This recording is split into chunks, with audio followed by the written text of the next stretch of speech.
Welcome back. We are debating whether Pakistan's IT industry has lived up to its potential.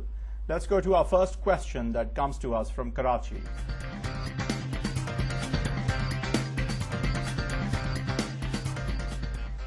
Many experts from the industry complain that the universities and academic institutions are not able to produce graduates who can harness the current trends of the markets. But doesn't this show the short-sightedness of the industry and the lack of a long-term plan? Shouldn't we follow some trends to their logical conclusions rather than trying to follow all trends? I'll start with you, Dr. Matin. We've kind of touched on it before. We hear of MCSS, and then we hear of Oracle and SAP, and we want to do everything.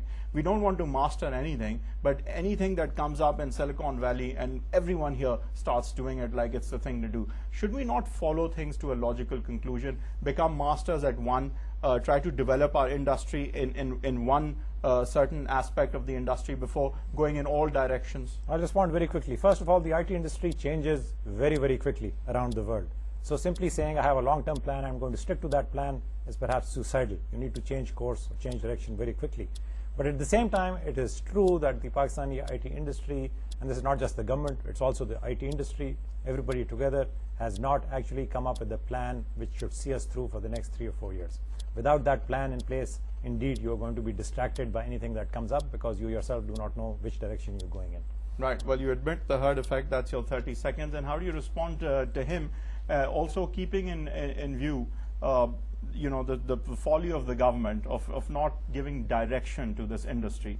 How do you respond to that? I'll agree. The government does not have a strategic plan, but nor does the private sector, right? So it's all dependent on. Very quickly, do you think this is the government's duty to give direction to a private industry?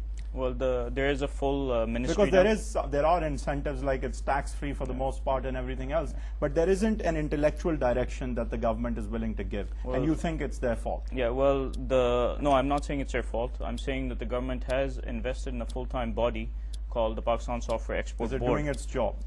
The Pakistan Software Export Board is fairly new. Dr. Matin was the past managing director, and now we have a new one. They've also grown with the IT companies. And they have lobbied strongly. Well, I'll give you another 30 seconds to complete They have lobbied strongly for the industry for incentives, and I think they're doing a reasonably good job. Then you have Pakistan Association of Software Houses, PASHA, which is also trying. But to address the trends, Pakistani IT solutions are based on market demand. And Cisco is a very good example. Cisco in Pakistan has grown, I think, year on year above 30% during the last 3 years. Market demand for networking services in Pakistan is high. You mentioned Oracle and SAP. The market demand for ERP is very high. Right. For operating systems. That's your 30 seconds, and how do you respond? I'll actually respond by saying that whilst the government is expected in typical circumstances to actually contribute to the growth of the industry, at times, we've all heard the famous saying where it says the best thing that the government can do is to step out of the way. I really believe that in the IT industry, we are now at a mature enough level where the government really cannot contribute too much to the growth of the industry. This is private industry. Apart from giving policy incentives, apart from giving tax breaks, it is unreasonable to expect